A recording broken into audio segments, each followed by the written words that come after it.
e sem saber se eu estou repetindo coisas que vocês já estão cansados de ouvir e conhecer, eu queria fazer uma coisa relativamente mais dialogada.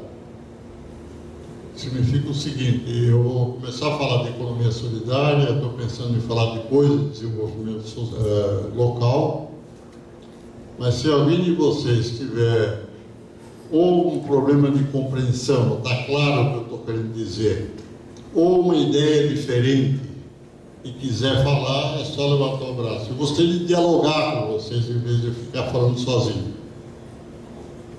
Topam? Ok? Você me ajuda? Você olha, por favor, se alguém está querendo falar. Obrigado, gente. Então, começando com a economia solidária. Hoje a economia solidária é bem mais conhecida do que já foi, então acho que eu não preciso entrar, vamos dizer assim, nas minúcias. É uma forma de organizar atividades econômicas, eu chamo de modo de produção. Assim como o capitalismo é um modo de produção, a economia solidária é um modo de produção. Você pode produzir qualquer coisa organizadamente em associação. O que caracteriza a economia solidária, vocês acho que todos sabem disso, é a democracia. Isso é uma forma democrática de organizar atividades de produção, financeiras, de consumo, de distribuição, comercialização, o que couber dentro do amplo âmbito de economia, cabe na economia solidária também. Na Escócia, onde estava acontecendo a Revolução Industrial e onde estava nascendo o proletariado, a primeira classe absolutamente desprovida de propriedade e desprovida de direitos. O proletariado nasce excluído, por definição. O proletário, na sociedade pré-industrial, as pessoas, no mínimo, possuíam a terra sobre a qual viviam e onde tiravam o seu sustento. Ou então eram escravos. Agora, membros da comunidade sem ter propriedade nenhuma e direito algum, foi uma coisa que veio exatamente com a ruína do artesanato, a ruína da classe trabalhadora daquela época, transformados, portanto, em pessoas que tinham que arranjar emprego, ou seja, tinham que trabalhar para aqueles que monopolizavam os meios de produção. A Revolução Industrial encareceu os meios de produção, inventou as máquinas, inventou o motor a vapor, inventou os grandes equipamentos automáticos, e eles eram tão caros que apenas pouca gente podia tê-los e os outros tinham que trabalhar em troca de um salário. A luta dos trabalhadores, tanto por direitos políticos, ou seja, o direito de votar e ser votado, era o início do que nós chamaríamos hoje de regimes democráticos. Eles não eram muito democráticos, apenas os proprietários é que tinham o direito de voto, o voto censitário. E os trabalhadores não tinham direito político algum, nem de votar, nem de ser votado. E não tinham também nenhuma proteção social. Tinham que trabalhar até cair de cansaço, 15, 16, 18 horas por dia. Não havia limite de idade. Mulheres trabalhavam tanto quanto homens, crianças tanto quanto adultos. As crianças eram até preferidas, porque para alguns tipos de trabalho a delicadeza da mão infantil era vantagem. Enfim, era uma situação trágica, imortalizada por Charles Dickens e Engels, etc. E foi nas lutas por direitos, tanto direitos políticos como direitos sociais, que os trabalhadores se organizam e se organizam no que hoje chamamos de economia solidária. As primeiras cooperativas são cooperativas de consumo e elas têm por finalidade garantir uma alimentação sadia aos seus sócios. Os salários eram tão baixos que, para baratear os alimentos, eles eram aumentados com substâncias químicas absolutamente nocivas à saúde. Não havia saúde pública, não havia coisa nenhuma. A primeira grande cooperativa, que é a mãe de todas as cooperativas, os pioneiros Probos e Rochdale, conseguiram, depois de ficar grande, montar um moinho, uma cooperativa que moía o trigo e produzia pão. E o espanto deles, quando os clientes, ou seja, os sócios da cooperativa, reclamaram veementemente que aquele pão não era bom, porque não tinha o gosto, o sabor do pão que eles estavam acostumados, cheio de produtos químicos, cal e coisas piores. Foi necessário dizer, não, isso que vocês estão comendo aqui é pão mesmo, que vocês estavam acostumados, era um horror. Enfim, essa é uma longa história, eu vou resumi-la porque interessa discutir o presente, mas a história ensina muito, né? O movimento sindical e o movimento cooperativo se desenvolveram simultaneamente com a industrialização. O proletariado cresceu enormemente nos países em que a industrialização se deu, primeiro na Grã-Bretanha, depois na França, Holanda, Bélgica, principalmente nos Estados Unidos, Alemanha, etc. E os trabalhadores venceram essas lutas. A economia solidária ela é parte da vitória política dos trabalhadores. Conseguiu-se direito de voto. Gradativamente, levou apenas 100 anos, todo o século XIX. Mas a partir do século XX, qualquer pessoa, homem, tem o direito de votar e ser votado. E uma outra batalha das mulheres para que elas também tivessem o direito de votar e ser votadas. E isto foi também uma conquista que se deu em meados do século passado. Ainda na Suíça, as mulheres só ganharam o direito de voto em 1945. No Brasil, alguém sabe quando é que as mulheres... 32, exatamente, 32. Foi a partir da Revolução de 30, quer dizer, houve um magnífico movimento feminista, o feminismo nasceu desta forma, que praticamente deu a cidadania total às mulheres através dessas conquistas. O sufrágio universal é a marca da democracia. Não há democracia se todas as pessoas não tiverem os mesmos direitos. E nesta longa luta pelos direitos políticos e pelos direitos sociais, a legislação do trabalho começa a ser, na Inglaterra, em 1833, é a primeira lei que limita a jornada. Não dá para fazer as pessoas trabalhar até praticamente desmaiar se o produto da cooperativa era mais caro do que no comércio. Por quê? Porque se ele fosse mais caro, a cooperativa teria lucro. E o lucro era distribuído aos próprios clientes e em proporção às suas compras. Então, se ele comprava mais caro, ele ganhava de volta a diferença sob a forma de lucro. Foi uma forma engenhosa que os cooperativistas encontraram para poder, e eles dominavam. O comércio varejista nas grandes cidades europeias, até hoje vocês encontram algumas coisas, você tem Coop ou Coop, que são antigas cooperativas. Na verdade, os americanos, depois da Segunda Guerra Mundial, trouxeram uma forma muito mais aperfeiçoada de comércio, que é o autosserviço, que é o supermercado e assim por diante, que praticamente acabou com esse cooperativismo de consumo, porque era muito mais eficiente, mais barato, porque não tinha ninguém que precisasse servir. Os clientes faziam o trabalho e essas cooperativas, em parte, fecharam ou em parte se transformaram em empreendimentos capitalistas.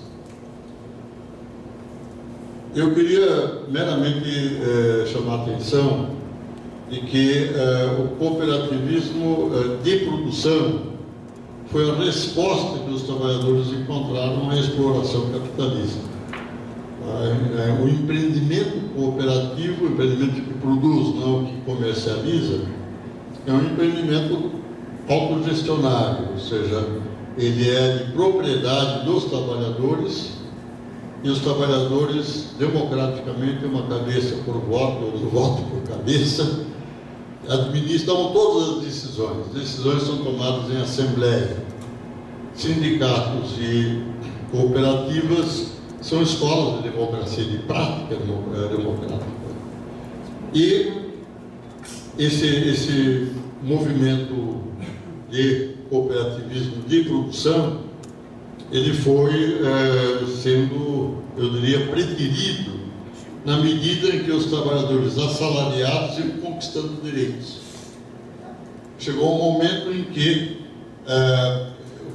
as pessoas que não eram donas de meios de produção que desejaram era um bom emprego, um emprego que dava uma perspectiva de carreira.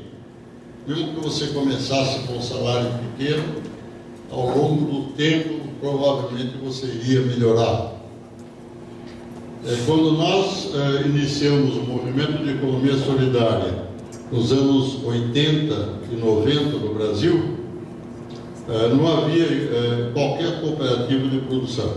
Havia cooperativas agrícolas, mas são cooperativas de compra e venda, na verdade. A produção é quase sempre feita individualmente em propriedades familiares. E o movimento de economia solidária, ele na verdade se dirigia àqueles que eram desempregados. No momento de enorme desemprego, no início do Plano Real, vocês se lembram disso, quando se abriu totalmente o mercado interno à importação de produtos, e houve uma quebra grande de empresas e milhões perderam o emprego. A economia solidária, quando a gente criou a Secretaria em 2003, a ideia toda era realmente nos juntarmos ao Fome Zero para atender milhões e milhões de brasileiros que não tinham trabalho. É uma época que o desemprego no Brasil atingiu um nível inacreditavelmente alto. Mas não passava na cabeça de que alguém preferisse estar na economia solidária em vez de estar no emprego que garantia salário mínimo, férias, aposentadoria e outras, que não são privilégios, são direitos, mas que não se estendem aos trabalhadores autônomos e, portanto, não aos trabalhadores de cooperativas. Então, o cooperativismo, por assim dizer, perdeu o seu charme. Não desapareceu por inteiro, mas no caso do Brasil foi uma coisa fantástica. Ele foi incorporado, ele foi apoderado pelo capital. Hoje, as principais cooperativas do Brasil, as grandes cooperativas, são exportadoras de alimentos. Aqui no Paraná estão as maiores cooperativas do Brasil. Mas os seus sócios, em geral, são capitalistas, são fazendeiros que têm empregados. Na economia solidária, obviamente, ninguém é empregado, isso não existe. Nem patrão, nem empregado. Enfim, houve uma inversão. Ser assalariado era uma maldição quando surgiu o cooperativismo. E quando todos os direitos trabalhistas, o estado de bem-estar social, etc., foram conquistados, o que era uma maldição passou a ser uma bendição, passou a ser algo que as pessoas almejavam. Isso voltou a mudar, importante lembrar disso, com a contra-revolução neoliberal. O mundo capitalista, durante 30 anos, teve pleno emprego, muito pouco desemprego, grande crescimento de produtividade, avanços tecnológicos e melhoras salariais. Pela primeira vez na história da indústria no mundo, ser operário não era sinônimo de ser pobre. Antes era. Ser operário, ser pobre era mais ou menos a mesma coisa. Não mais depois de 1945. Eu me lembro sempre o enorme espanto que eu tive, menino brasileiro, adolescente, quando li no jornal que deu um enorme congestionamento de tráfego, porque uma determinada fábrica abriu não sei quantas vagas, então milhares de desempregados vieram com seus automóveis, o que para brasileiro era um negócio absolutamente espantoso, né? Hoje os trabalhadores também no Brasil já têm automóveis. Mas enfim, eu quero explicar para vocês porque o que hoje chamamos de economia solidária, mas que já estava bastante desenvolvido tanto na Europa como nos Estados Unidos, como também na Argentina, etc., menos no Brasil, mas também alguma coisa, praticamente desapareceu. Desapareceu na superfície, mas também na lembrança. Quando houve essa tragédia, que foi exatamente o fim da grande inflação através do Plano Real, e o Plano Real usou a chamada âncora cambial, ou seja, abriu o mercado interno para que os produtos de fora obrigassem as indústrias a não aumentar os preços. Houve uma deflação, os preços caíram, na verdade, naquele momento. Pois bem, as primeiras fábricas que começaram a quebrar, muitas quebraram, estou falando entre 95 e 2000, a segunda década perdida, os trabalhadores passaram a ficar com os empreendimentos quebrados. Lutaram para não fechar, para não perder os empregos, havia desemprego imenso, e conseguiam da massa falida, do juiz da massa falida, arrendar o patrimônio, chamada massa falida. Isso começou a acontecer cada vez mais no mundo inteiro, mas fortemente no Brasil também. E os trabalhadores reinventaram, por assim dizer, a economia solidária, junto com a Caritas, fomentando a formação de cooperativas ou de associações produtivas. Houve uma série de ações para enfrentar essa tragédia que aconteceu na década de 80 e 90 e que resultaram em algo que depois virou economia solidária. Queria chamar a atenção, porque é uma coisa que até hoje eu tenho dificuldade em acreditar que aconteceu, mas isso tudo aconteceu clandestinamente, ou seja, sem ninguém saber. Não que fosse escondido, mas ninguém dava a mínima atenção. Foi uma coisa fantástica. Quer dizer, caiu o muro de Berlim, o socialismo realmente existente praticamente sumiu, com uma revelação de que realmente aquilo não era socialismo. Lembram disso? Nos anos 90, 91 e tal. Acabou a União Soviética, etc. E no Brasil e em outros países estava nascendo uma nova esquerda, uma nova proposta socialista, muito mais autêntica, porque veio da prática da classe trabalhadora, totalmente democrática, de nascença. E isto não era conhecido por ninguém, a não ser pelos próprios participantes. E eu praticamente tropecei da economia solidária, se vocês me permitem uma nota autobiográfica. No momento em que havia 1.600.000 desempregados em São Paulo, em 1996, nós, do PT, estávamos disputando pela segunda vez, terceira vez, a Prefeitura de São Paulo. A nossa candidata era a ex-prefeita Luiza Erundina, e eu achei que era fundamental que na plataforma dela estivesse alguma coisa em relação ao desemprego. E escrevi um artigo.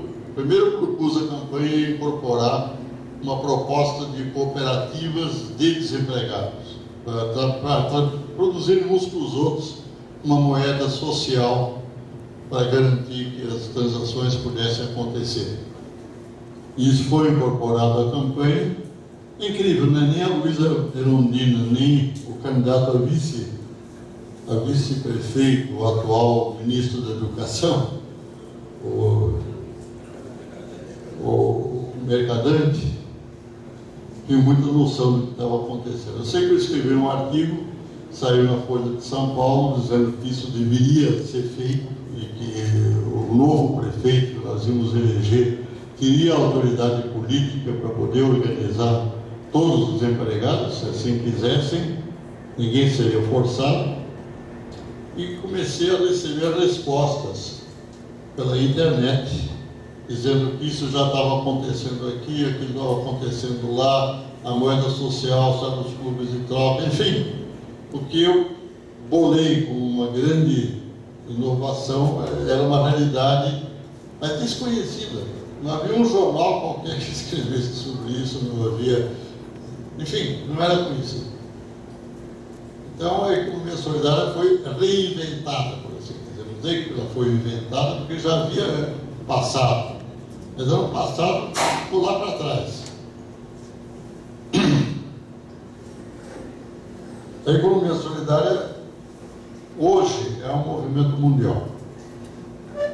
Há uma entidade chamada Rede Intercontinental de Promoção da Economia Social e Solidária, a RIPES, que está nos 5 continentes.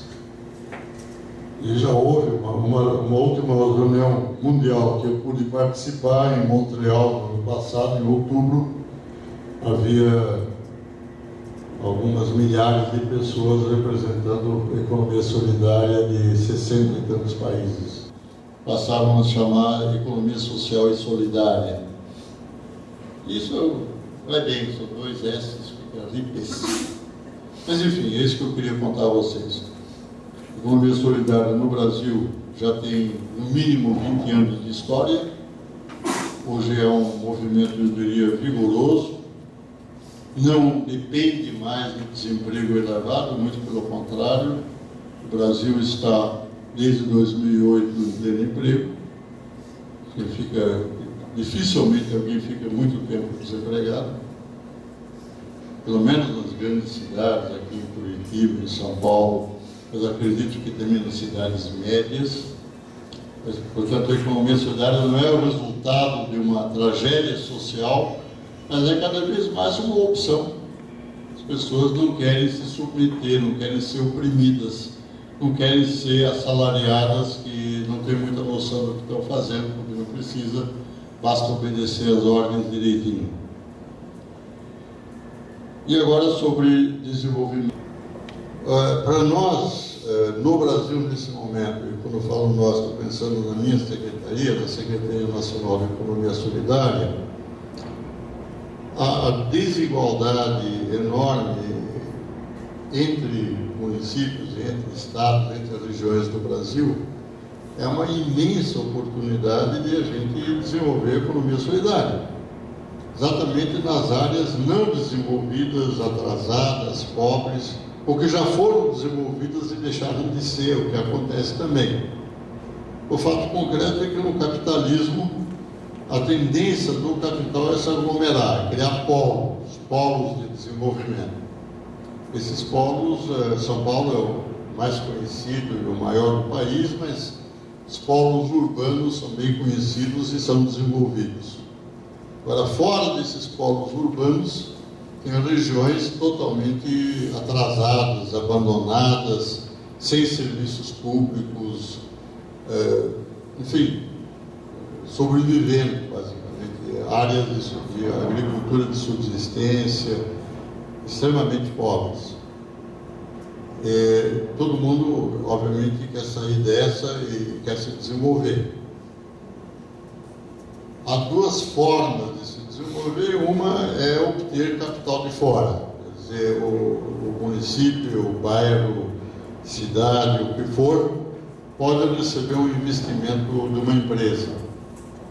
Normalmente não acontece, mas de vez em quando, ou a empresa pública, ou para explorar uma riqueza mineral, ou uma queda d'água, ou um sítio que é bom para o turismo. O fato é de que o capitalismo avança sobre essas áreas mais atrasadas ou mais pobres, e geralmente prejudica enormemente os que lá vivem. Estou me referindo não só aos brasileiros de uma forma geral, mas especificamente às comunidades indígenas, às comunidades descendentes de quilombos e assim por diante. Hoje existe uma guerra contra as chamadas populações tradicionais em toda a América do Sul. Está acontecendo no Peru, está acontecendo no Equador, está acontecendo, não vou falar de todos, inclusive no Brasil. Quando se descobre alguma coisa, algum minério, alguém pede a concessão para explorar esse minério. E isso cria emprego e, portanto, uma melhoria para uma parte das pessoas que já estavam lá e, ao mesmo tempo, destrói o meio de vida de todos os outros. Então, há uma resistência hoje, há uma luta contra isso na América do Sul inteira, e isso afeta a economia solidária também. Agora, existe a possibilidade de uma comunidade pobre, não desenvolvida, gerar seu próprio desenvolvimento. É o que os venezuelanos inventaram o nome, é o endodesenvolvimento. Você tem o exodesenvolvimento, que é vindo de fora. Algum investimento, alguma coisa que sacode a comunidade e a leva a ter desenvolvimento, mas que é altamente desigual. Cria gente que melhora de vida, efetivamente, e ao mesmo tempo arruína os outros. O endodesenvolvimento é um desenvolvimento gerado pela própria comunidade organizada, e organizada democraticamente. É uma proposta de economia solidária que está se realizando em nosso país. Nós estamos, mais uma vez, a Secretaria Nacional de Economia Solidária, promovendo o desenvolvimento local desde 2004. Nós chamamos isso de desenvolvimento local com a economia solidária. Neste momento, nós estamos todos envolvidos no Brasil Sem Miséria, que implica, obviamente, em desenvolvimento local. Os miseráveis são exatamente as pessoas que moram nos chamados bolsões de atraso, bolsões de pobreza. E a nossa forma de promover esse desenvolvimento, que é o desenvolvimento local, é organizando a comunidade. E é possível organizá-la, não é uma coisa extremamente difícil, não. Então, há técnicas para isso, etc. As pessoas têm que primeiro deixar de se resignar à pobreza, ganhar novamente ânimo, respeito, autorrespeito, descobrir que eles podem, unidos, mudar a sua forma de viver para melhor e assim por diante, e organizada e planejadamente iniciar atividades sob a forma de cooperativas ou de empreendimentos de economia solidária. Isso está acontecendo efetivamente. Nós temos hoje recursos, eu diria, bastante amplos, mais do que nós tínhamos no passado, em parte transferidos a nós pelo Ministério do Desenvolvimento Social. O Ministério do Desenvolvimento Social é o ministério que cuida do Brasil Sem Miséria. Então, ele tem uma dotação orçamentária grande para promover não só a economia solidária, obviamente, também desenvolvimento capitalista. Mas nós temos essa oportunidade e isso está acontecendo. Está acontecendo, inclusive, nas unidades de polícia de pacificação lá no Rio de Janeiro. Eu estive pessoalmente em Cidade de Deus, quando foi inaugurado um banco comunitário, que é fundamental para você ter desenvolvimento local. É um banco que emite moeda social e financia atividades coletivas, atividades de economia solidária. Isso está acontecendo lá em Fortaleza, mas cada vez mais em outras comunidades do país. Já estamos com 71, se não me engano, bancos comunitários. Estou olhando aqui para o Valmor para ver se ele disse que eu estou errado. É isso mesmo? Não tem ainda 72. Virá em breve. Quando eu fui ao Rio para a inauguração do Banco da Cidade de Deus, já havia outros representantes de outras comunidades pacificadas querendo o seu banco comunitário, e já está sabendo que alguns deles estão em vias de ser criados. Não é só o Rio de Janeiro, não. Isso está acontecendo provavelmente aqui em Curitiba ou no Paraná, enfim, pelo país inteiro. Agora, eu poderia falar sobre isso horas a fio, mas eu não quero. A ideia do desenvolvimento local endógeno, ou seja, vindo da própria comunidade, sem depender de aportes externos, permite à comunidade fazer da cabeça deles. É completamente diferente você estar numa comunidade pobre e chega o governo federal e resolve, sei lá, fazer uma represa para produzir energia elétrica ou um aeroporto, enfim, qualquer outra coisa que gera efetivamente muito emprego, mas também arruína muita gente. É um processo de organizar democraticamente a comunidade. Ela toma decisões enquanto comunidade, embora os empreendimentos também dos seus próprios trabalhadores. São empreendimentos relativamente independentes, mas que se tende a se criar em federações ou em redes. Isto hoje é uma imposição da própria economia, quer dizer, o isolamento leva à pobreza, ou a pobreza isolada dificilmente consegue sair da sua condição. Então, nós temos políticas hoje, a Secretaria Nacional de Economia Solidária, junto com o Fórum de Economia Solidária, junto com vários ministérios, para aglutinar essas cooperativas, essas associações de economia solidária, para que elas possam se ajudar mutuamente e se fortalecer. Na verdade, já existe um movimento de educação democrática. E acho que é tão oportuna a sua pergunta, que nós somos todos professores. Eu sou ex-professor, estou aposentado como professor, mas, enfim, a pergunta cabe.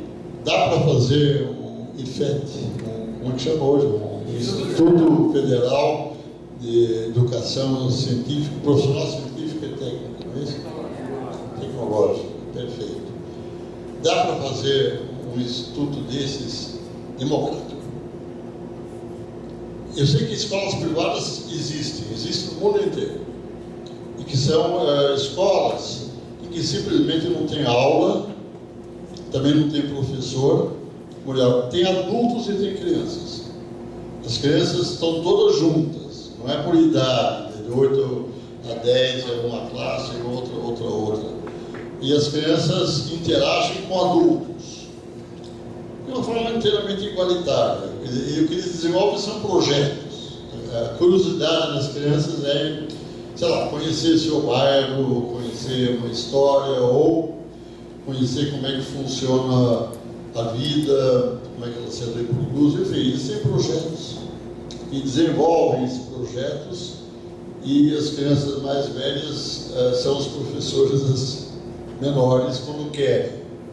É inteiramente igualitário o processo autogestionário. Essas escolas formam artistas, principalmente, mas não só. Depois de um certo nível, eu não conheço a universidade nesse sentido, eu estou falando de escolas que vão até a universidade, mas essas existem efetivamente. Há uma rede internacional, está na internet, trocam experiências o tempo todo, e é a resposta à sua pergunta. É possível fazer um sistema escolar que forma para a democracia e a igualdade, num tipo de sociedade em que ninguém obedece, porque ninguém manda. As pessoas não obedecem, não é porque não podem, porque não querem. Não é gostoso mandar nos outros, mas é muito melhor do que ser mandado. Melhor é nem mandar, nem obedecer. Estou tentando dar uma resposta geral, mas essa é uma realidade. Uma filha minha é pioneira dessa escola, educação democrática, assim que ela se autodetermina hoje, faz congressos, tem uma literatura, e acho altamente apropriado colocar isso para vocês, porque vocês todos concordam na massa. Eu, muito sem querer, eu sempre tentei fazer algumas coisas diferentes, tentava discutir com os alunos o que a gente devia fazer. Em vez de eu vir com um programa pronto para eles, dizer, olha, é isso que eu vou mencionar, porque isso que eu sei, é isso que vocês vão ter que aprender. Nos últimos anos, eu primeiro pedia que todos eles me escrevessem a vida deles. Eu apresentava a minha vida e pedia que eles me relatassem a vida deles. E eu recebia bastante relatos. Não era obrigatório, mas quem queria, podia. E eu acabei conhecendo a história dos meus alunos. Foi a melhor ideia que eu já tive enquanto professor. Mas a partir daí era possível construir um projeto comum, relativamente unânime e assim por diante. É possível fazer isso. E em democracia, havendo democracia, é possível fazer um IFE democrático, é só querer. Você pode dizer, bom, as leis e assim por diante. Eu acho que dá para moldar, não é preciso romper, ou é tudo ou é nada. Pode haver o reitor, mas o reitor geralmente é eleito, não é? Pois é, então isso é uma maravilha. Então o reitor pode vir com essa proposta e outro reitor, outro candidato vir com uma coisa diferente e a comunidade pode votar e escolher. Mas nós podemos fazer uma chamada para comprar lâmpadas pelo menor custo durante a sua vida inteira, não só o custo na hora da compra. Provavelmente a lâmpada que você considera mais sustentável vai ganhar essa legitimamente. É só adequar a forma de colocar a economia dos recursos, tá certo?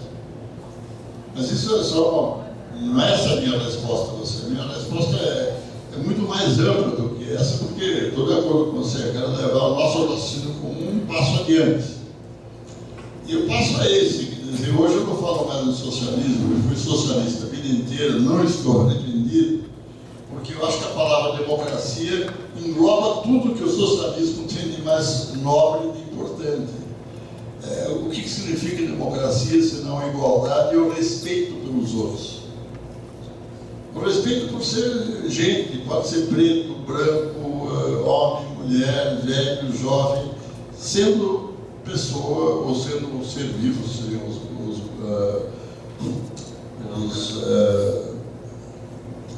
hindus, pensam nesses termos, o pessoal butão lá é budista. Enfim, não importa, o fundamental é exatamente isso, nós temos que criar uma sociedade que gera felicidade efetivamente. Queria falar um pouco disso, provocado pela tua pergunta. Para o botão, sabe o que é felicidade? É viver em harmonia profunda, estou citando literalmente, em harmonia com a natureza e com as várias comunidades a qual todos nós pertencemos. Comunidade familiar, comunidade de vizinhança, comunidade profissional. Quer dizer, se nós conseguimos viver em harmonia com os outros e com a natureza, certamente somos felizes. Eu acho uma ideia bem interessante. Então, a felicidade é produzida não por nós, cada um por si, mas no intercâmbio, na ajuda mútua, na vida em comum. É um fenômeno social. Por isso ele pode ser medido. Se ele dependesse exclusivamente no sentimento subjetivo da felicidade, dá um exemplo aqui agora. Eu estou muito feliz de estar aqui. Estou feliz de ter chegado e estou conhecendo vocês e cada um de vocês, que são pessoas com as quais eu me irmã, ok? Eu estou em harmonia com vocês, está claro? Agora, nós temos que dar isso a conhecer, porque isso aqui nesse círculo, pelo jeito, é bem conhecido, mas para fora daqui, as pessoas olham com a cara de esquisito, esse cara que é uma novela que ele está escrevendo. Ou seja, cabe agora nós realmente difundirmos que felicidade não é uma coisa piegas, é uma coisa muito boa, ela prolonga a vida, ela melhora a saúde e ela é contagiosa. Isso eu descobri lá, me ensinaram. Quando um de nós se torna mais feliz, ele irradia isso para as outras pessoas com as quais ele entra em contato. Eu estou dando por mim, isso agora é uma autoria minha, de que a infelicidade também é contagiosa. Infelizmente é assim, quando as pessoas ficam infelizes, se tornam infelizes as pessoas que gostam delas, que sofrem com elas e assim por diante. Enfim, só quero insistir nisso. Estamos estudando como tornar as pessoas saudáveis, felizes, plenamente vivendo a vida e tornando os outros felizes também. Eu tinha a intenção de dizer o que você disse antes. Eu sou de incubadora, a incubadora da USP, eu fui um dos fundadores e coordenei até ir para o governo. E acho que realmente é um empreendimento interessantíssimo a incubadora. Para começar, porque ela reúne alunos, professores, técnicos, servidores, quem quiser. E ela é um empreendimento educativo. Os estudantes aprendem. Olha, gente, a escola como ela evoluiu, inclusive a escola que eu cursei enquanto estudante, depois lecionei 40 anos da minha vida, ela é uma desgraça no sentido que ela foi concebida e praticada por uma radical separação entre teoria e prática. Na verdade, em sala de aula você só faz teoria. Depois você vai para o laboratório, vai para uma oficina, você pode fazer prática. Mas em sala de aula, aquilo que você ensina é pura teoria. E isso, por que é uma desgraça? Porque na memória do aluno não tem gancho, ele pode pendurar essas novas ideias ou informações que nós estamos passando para ele. A decoreba é uma opressão, na verdade. Você está obrigando a pessoa a memorizar coisas que ele não sabe nem se tem importância ou não tem para ele. Nós precisamos criar uma escola, ou escolas, em que a prática venha até antes da teoria. A teoria devia ser deduzida da prática. Antes de você ensinar álgebra, você devia colocar problemas que exigem a álgebra para serem resolvidos. Aí, quando vem a teoria, ela fica fácil. Mas nós não fazemos isso ainda. E, sobretudo, incubadoras. A incubadora revolucionou algumas universidades. Não só porque ela é uma prática democrática, em que na incubadora alunos, professores, etc., têm os mesmos direitos, se elegem para suas direções, tomam as decisões da Assembleia. Isso não é incubadora de cooperativas populares, né? Então, eu estou dizendo a vocês, existem todas as possibilidades de criar incubadoras nos institutos federais. Existe um programa chamado PRONIC, que é o Programa Nacional de Incubadoras de Cooperativas Populares, que é coordenado por mim como secretário nacional de Economia Solidária, e existem 8 ministérios, pelo menos 8 ministérios, talvez algum venha logo mais. 8 ministérios participam diretamente na promoção de incubadoras. Para um Instituto Federal criar uma incubadora, ela precisaria do apoio de uma incubadora veterana. Eu acredito nisso. Geralmente já tem, nós temos mais de 100 incubadoras já no Brasil.